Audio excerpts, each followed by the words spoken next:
two areas in particular that really benefit: post-heart attack or post-intervention like bypass or stent, and then in peripheral vascular disease. In both of those settings, we have benefits to patients that are beyond just taking a pill or going back to seeing the doctor. We see improved exercise time in the peripheral vascular folks and fewer events down the road. So the chance of developing congestive heart failure or needing another bypass or another stent or resulting in a hospitalization, those numbers are decreased with supervised exercise. Most of it's walking. Some of it can be treadmill work, even some light weights. Cycling is one of the things that they do there, and always monitoring the heart rate, monitoring the symptoms, monitoring how the patient looks. We really want to effect a lifestyle change with this. Sedentary lifestyle, we know, is associated with worsened outcomes with cardiac and vascular disease. If we can fix that, even with a little bit of exercise, it doesn't have to be super fast. It doesn't have to be aggressively strenuous. It just needs to be consistent and prescribed. For cardiac rehab, the major components is exercise therapy. We also teach all of our patients about diet and nutrition. We do education with them as far as their risk factors, trying to teach them what they can and can't control. We have nurses, exercise physiologists, respiratory therapists, and physical therapists as a part of our team. And we also have a patient unit coordinator who helps schedule all of our patients, and he's the first line for our patients to get into the program. Any doctor could refer them. We as cardiologists wind up being the primary group that does so. Vascular surgeons also refer patients for cardiac rehab because their patients benefit from it as well. It's an easy matter. The doctor only needs to write those two words, cardiac rehab, and it can happen.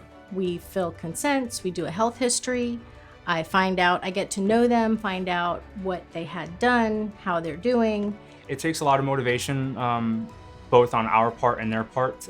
Personally, I like to try to build a bit of a foundation of trust that they can entrust in me, that their safety is paramount to me. Let them understand that they can do more than they think they can. That is definitely one of our responsibilities, is ensuring that we can push them to their fullest potential. They certainly can do it. It just takes a little bit of pushing and some motivation from us. The thing with exercise and heart disease is you're at a slightly higher risk of having something go wrong while you're exercising, but the benefit that you get from exercising regularly outweighs that risk.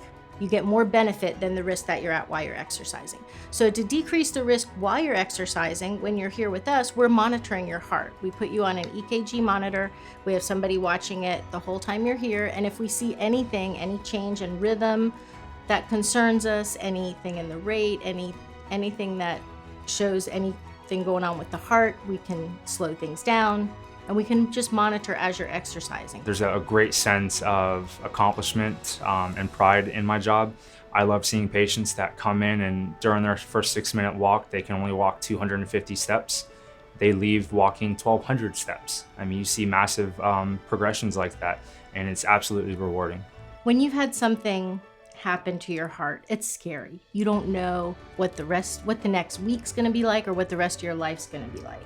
So when you can come through a program and get stronger and get confident and set up habits that are going to help you stay healthy and recover from that for the rest of your life, that's a really great thing.